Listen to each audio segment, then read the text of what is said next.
The morning mist clung to the Pennsylvania countryside like a burial shroud as Colonel James Harrison. Kid adjusted his cavalry saber and gazed across the rolling fields near Gettysburg. It was July 1st, 1863, and the air itself seemed to vibrate with impending doom. His horse, a spirited bay mare named Thunder, pawed restlessly at the earth as if sensing the carnage that would soon transform these peaceful farmlands into America's bloodiest battlefield. Colonel, Confederate cavalry spotted moving northeast toward Hunterstown, called out Sergeant Major William Brooks, his weathered face grim beneath his blue kepi. The veteran had served with distinction in countless skirmishes, but something about this day felt different, fine, as if destiny itself had chosen this ground for a reckoning between North and South. Kid nodded grimly, his mind racing through tactical possibilities. As commander of the 6th Michigan Cavalry Regiment, he knew his men would be crucial in the coming engagement. The Union Army of the Potomac, under General George Gordon Meade, had been pursuing Robert Edward Lee's Army of Northern Virginia since their victory at Chancellorsville months earlier. Now, fate had drawn both armies to this small Pennsylvania town like moths to a deadly flame. According to Civil War historian Bruce Catan's comprehensive analysis in the Army of the Potomac, the cavalry actions at Gettysburg would prove pivotal in determining the battle's outcome, particularly the mounted engagements that occurred on the flanks of the main infantry combat. The sound of distant cannon fire rolled across the landscape like approaching thunder. Through his field glasses, Kit could see dust clouds rising from multiple directions, clear evidence that major Confederate forces were converging on Gettysburg. His regiment, part of Brigadier General David McMurtry Gregg's cavalry division, had been tasked with protecting the Union Army's eastern flank,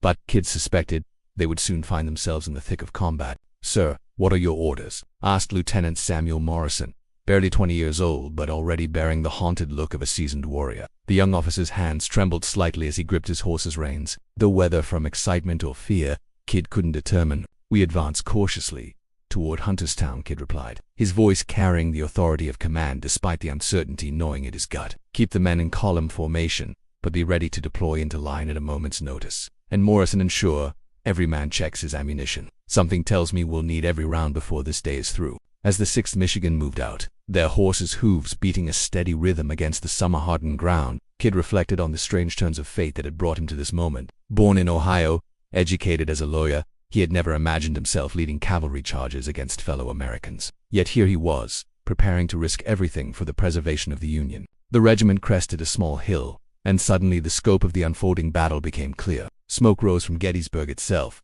where advanced elements of both armies had already begun their deadly dance. Confederate artillery flashed in the distance, answered by Union guns positioned on the high ground south of town. This would be no ordinary skirmish. This would be a battle that would echo through the ages. Thunder snorted and shook her head, as if eager for the fight ahead. Kid patted her neck reassuringly, though his own heart raced with anticipation and dread. By mid-morning of July 1st, the thunderous roar of artillery had become a constant backdrop to the chaos engulfing the Pennsylvania countryside. Colonel Kid's 6th Michigan Cavalry found themselves positioned near Hunt, approximately 5 miles northeast of Gettysburg proper, where Confederate cavalry under the flamboyant Brigadier General James Ewell Brown Stuart had finally appeared after their controversial absence during Lee's advance into Pennsylvania. Captain Marcus Whitfield, commanding Company A, rode up to Kid with urgent news. "Colonel, our scouts report Confederate cavalry in significant strength moving toward our position. Appears to be Wade Hampton's brigade, supported by a horse artillery." Whitfield's usually steady voice carried an edge of tension as the distant crack of carbine fire began echoing across the fields.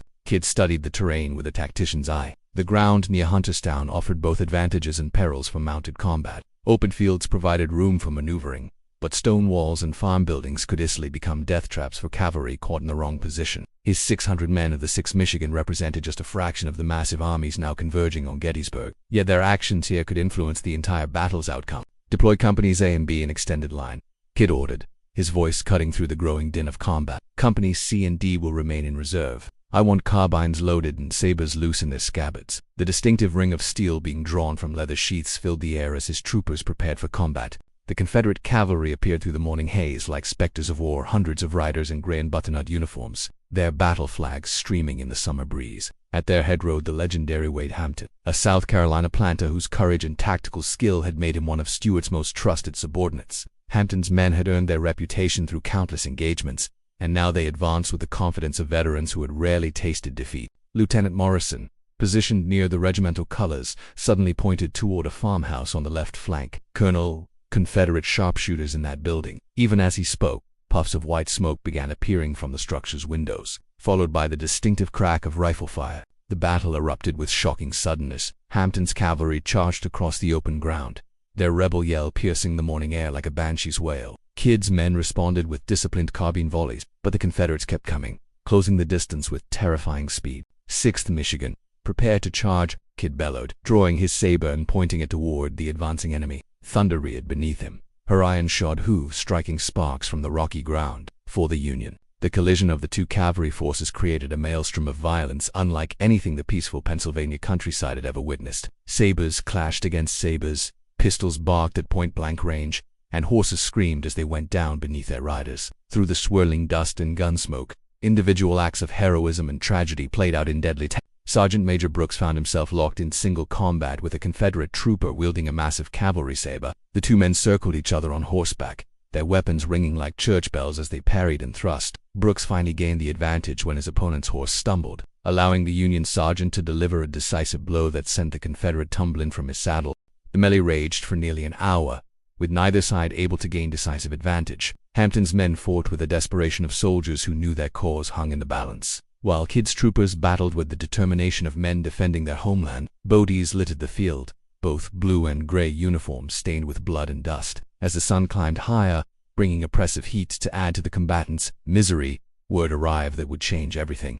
Confederate infantry was advancing toward Hunterstown in overwhelming numbers. The afternoon sun blazed mercilessly down upon the blood-soaked fields around Hunterstown as Colonel Kidd received the most chilling intelligence of the day. Captain Whitfield, his uniform torn and blackened with powder smoke, rode up with devastating news from their scouts. Colonel, Confederate infantry at least, 2 brigades advancing from the northwest. They'll be here within the hour, Whitfield reported, his horse foam-flecked and trembling from exertion. Behind him, the ongoing cavalry battle continued to rage, with neither Hampton's Confederates nor Kid's 6th Michigan able to claim decisive victory. Kid felt his blood turn to ice. Infantry against cavalry in open ground was a death sentence, especially when outnumbered nearly 4-1. His mind raced through options, each one bleaker than the last. Retreat would leave the Union Army's flank exposed, potentially allowing Lee's forces to envelope Meade's entire position. Yet staying meant almost certain annihilation for his regiment. "Sir, what are your orders?" asked Lieutenant Morrison, whose youthful face now bore the grime and horror of his first major cavalry engagement.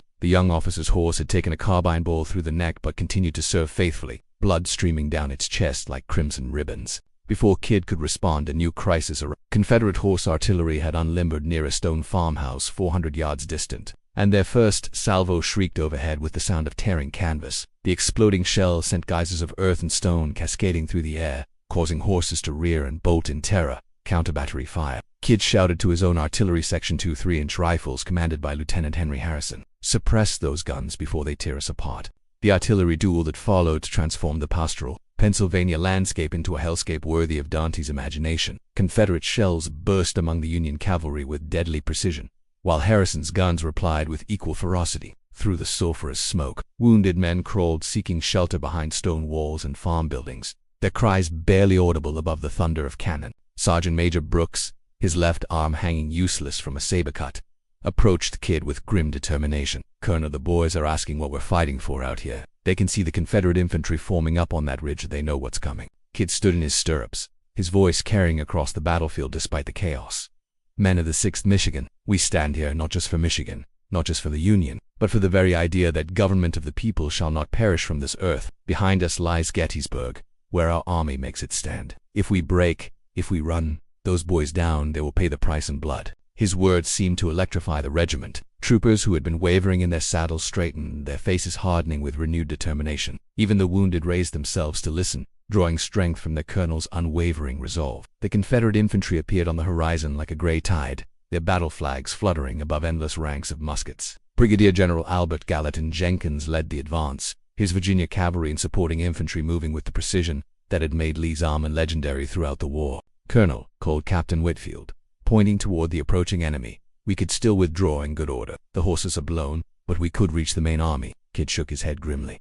"No retreat, Captain. We hold this ground or die trying." He turned to his bugle. "Sound the charge one last time." The clear notes of the cavalry charge rang out across the battlefield, seeming to suspend time itself. For a moment, even the artillery fell silent, as if both armies recognized the magnitude of what was about to unfold. 600 Union troopers, many already wounded, prepared to charge against overwhelming odds. Thunder pawed the ground beneath Kid, her ears forward, ready for one final gallop into history. Around him, His men formed into a line that stretched across the Pennsylvania countryside like a blue steel blade. Sabers glinted in the afternoon sun as the 6th Michigan prepared for their moment of destiny. "Charge!" Kid roared, his voice carrying above the renewed thunder of Confederate artillery. The final charge of the 6th Michigan Cavalry began with a sound like approaching thunder, 600 horses and riders moving as one across the Pennsylvania countryside. Colonel Kidd mounted on Thunder led from the front as Confederate artillery shells screamed overhead, their explosions sending geysers of earth skyward and leaving sulphurous craters in the summer grass.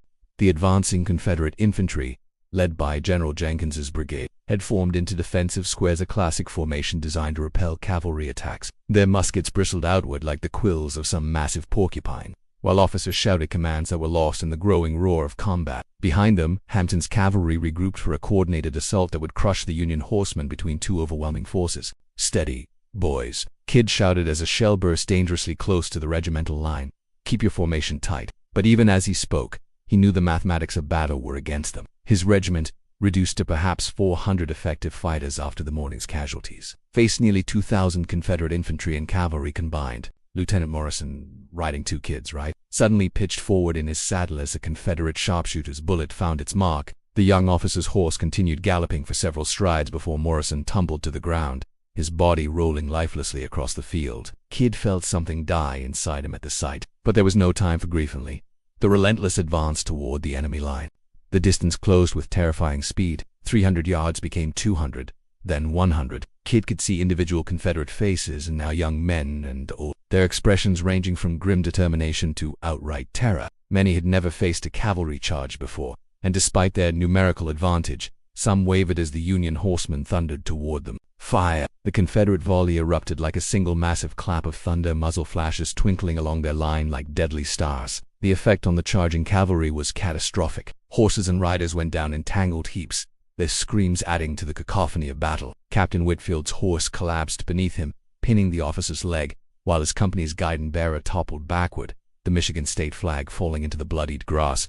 But the 6th Michigan kept coming. Those who survived the initial volley crashed into the Confederate line with the force of an avalanche. Sabers rose and fell, pistols barked at point-blank range, and the ordered ranks of both armies dissolved into a swirling melee of individual combat. Sergeant Major Brooks, despite his wounded arm, found himself in the thick of the fighting. Using his saber one-handed, he cut down 2 Confederate soldiers, before a third managed to bayonet his horse. As the animal collapsed, Brooks rolled clear and continued fighting on foot, his determination inspiring nearby troopers to superhuman efforts. According to renowned Civil War historian Shelby Foote's analysis in the Civil War, a narrative, such cavalry charges against prepared infantry rarely succeeded, making the partial breakthrough achieved by Kidd's regiment all the more remarkable given their numerical disadvantage. Kidd himself became separated from the main body of his regiment during the charge. Thunder, wounded by shell fragments but still game, carried him deep into the Confederate position where he found himself surrounded by gray uniforms. His saber work became a blur of steel and blood as enemy soldiers converged on him from all directions. "Surrender, Yankee," shouted a Confederate sergeant, leveling his musket at Kidd's chest. "You've done enough damage for one day." Instead of surrendering, Kidd spurred Thunder forward, his saber describing a glittering arc that sent the Confederate stumbling backward. But even as he fought, Kidd could see the hopelessness of his situation. His regiment was being scattered across the field in small groups that were being methodically destroyed by superior numbers. The turning point came when Hampton's cavalry, having regrouped during the Union charge, struck the exposed flank of Kidd's scattered troopers. Caught between infantry in front and cavalry on their flank, the remnants of the 6th Michigan began to break up, individual riders spurring their mounts toward whatever safety they could find. "Fall back," Kidd commanded, his voice hoarse from shouting orders. But even as he gave the order, he wondered if any of his men would live to carry it out. The retreat of the 6th Michigan Cavalry became a running battle across 3 miles of Pennsylvania countryside, with Confederate pursuers snapping at their heels like wolves following a wounded deer. Colonel Kidd, his uniform torn and bloodied, rallied the survivors near Beaver Creek while Thunder limped beneath him, her right foreleg gashed by a bayonet thrust. Of the 600 men who had ridden out that morning, fewer than 200 remained in fighting condition. The rest lay scattered across the fields around Hunterstown, dead, wounded, or captured by Hampton's victorious troopers. Yet even in defeat, these Union cavalrymen had accomplished something remarkable. They had delayed Confederate movements to Gettysburg by precious hours, time that General Meade desperately needed to consolidate his defensive positions. Sergeant Major Brooks, now commanding what remained of Company B after Captain Whitfield's capture, approached Kidd with a grim assessment. "Colonel, we've got maybe 30 rounds per man left, and half the horses are blown. If Hampton comes at us again, He didn't need to finish the sentence. Both men understood that another Confederate assault would finish what remained of their regiment. "How many wounded can we transport?" Kid asked, surveying the bedraggled survivors who had gathered near the creek. Many bore terrible injuries: saber cuts, bullet wounds, burns from exploding shells, yet they remained in their saddles through sheer force of will. "Perhaps a dozen, sir." Brooks gestured toward the field where wounded troopers lay scattered like broken dolls. Some called for water, others for their mothers, and a few lay ominously silent. The sound of approaching Confederate cavalry grew louder with each passing minute, forcing an agonizing decision. Lieutenant Samuel Patterson, one of the few surviving officers, rode up with tears streaming down his powder-blackened face. "Colonel, Private Henderson back there, he's asking for you. Says he's got something important to tell you before." The young officer couldn't finish the sentence. Kid dismounted despite the approaching danger and knelt beside Private Michael Henderson, a farm boy from rural Michigan who had enlisted on his 18th birthday. The boy's chest rose and fell with obvious difficulty, blood frothing at the corners of his mouth from what was clearly a mortal wound. "Colonel," Henderson whispered, his voice barely audible above the distant sound of Confederate horses.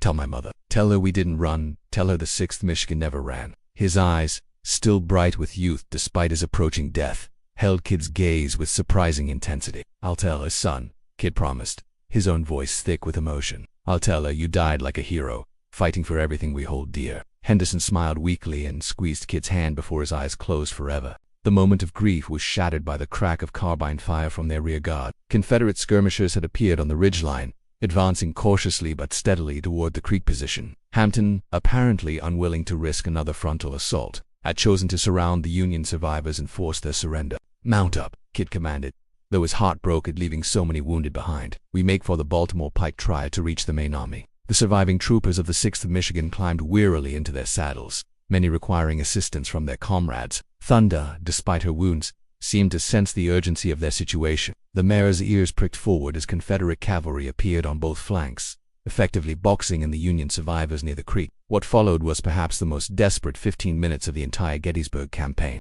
Kid led his men in a series of short, sharp charges designed to punch through the Confederate. Each assault costs precious lives, but gradually opened a narrow corridor toward the Baltimore Pike in safety. Sergeant Major Brooks, fighting with the ferocity of a cornered wildcat, personally accounted for at least 3 Confederate troopers during these breakout attempts. The final dash for freedom became a hellish gauntlet through Confederate fire. Bullets whined through the air like angry hornets, while artillery shells from Hampton's horse guns burst around them with deadly precision. Lieutenant Patterson's horse went down just 50 yards from safety, but the young officer rolled clear and continued on foot until Brooks pulled him up behind his own saddle. When they finally reached Union lines near the Baltimore Pike, only 147 men of the original 600 remained. Their horses were blown, their ammunition nearly exhausted, their uniforms torn and bloodied. Yet they had accomplished something that would echo through military history.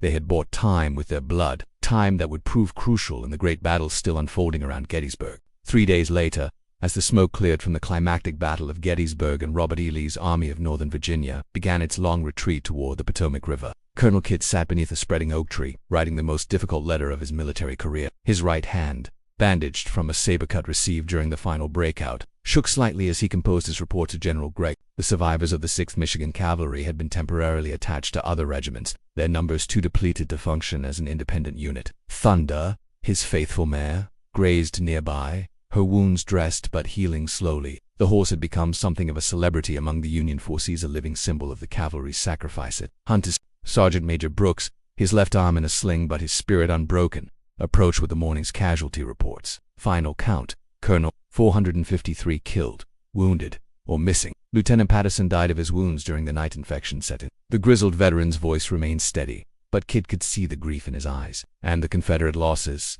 Kid asked, though he suspected the answer would provide little comfort. Hampton's brigade reported approximately 80 casualties total. "We gave better than we got, sir, but... Brooks didn't need to finish. The mathematics of war were brutally simple. The 6th Michigan had been effectively destroyed as a fighting unit. Yet as Kid surveyed the broader battlefield, he began to understand the true significance of their sacrifice. General Meade's Army of the Potomac had held the high ground around Gettysburg, repulsing Lee's desperate assaults on July 2nd and 3rd.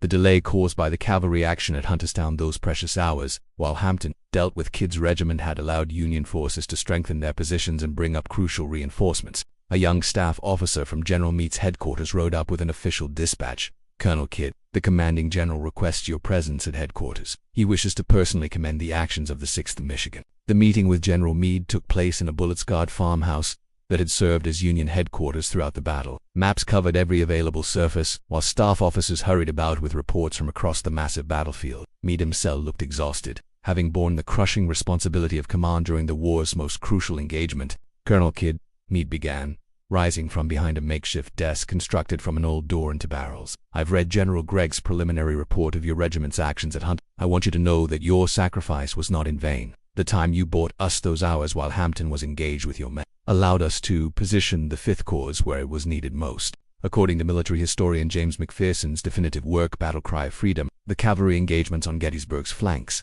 though overshadowed by the dramatic infantry actions at Little Round Top and Pickett's charge, played a crucial role in determining the battle's outcome. Kidd felt a lump form in his throat as he thought of Henderson, Morris and Pedersen, and all the others who would never see Michigan again. "General, my men deserve the credit. They charged against impossible odds because they believed in something greater than themselves." "Indeed they did," Meade replied solemnly, "and I intend to ensure their sacrifice is remembered. I'm recommending the 6th Michigan for a unit citation and several individual medals for gallantry. Your own actions, Colonel, merit special recognition." 3 months later, as autumn painted the Michigan countryside in brilliant hues of gold and crimson, Colonel Kidd stood before a crowd of townspeople in Grand Rapids, delivering his account of the Battle of Gettysburg. In the audience sat dozens of families who had lost sons, brothers, and fathers at Hunterstown, mothers who would never again hear their boys' laughter, wives who faced uncertain futures as widows.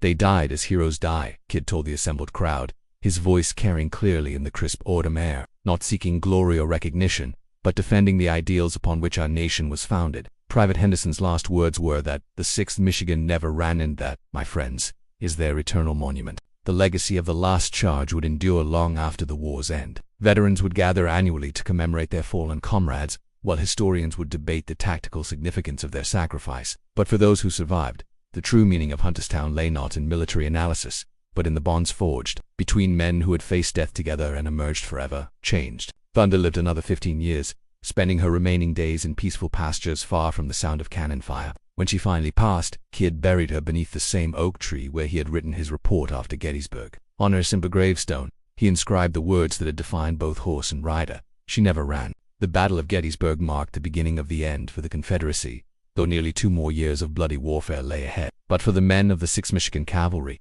the war had already revealed its most profound truth: that ordinary individuals, when called upon by history, could rise to extraordinary heights of courage and sacrifice. In the end, perhaps that was the most fitting monument to their memory, not marble statues or bronze plaques, but the simple recognition that in America's darkest hour, when the very survival of democratic government hung in the balance, common men had proven themselves capable of uncommon valor. The last charge at Hunterstown had ended in tactical defeat, but it had achieved something far more precious. It had helped preserve a nation conceived in liberty and dedicated to the proposition that all men are created equal.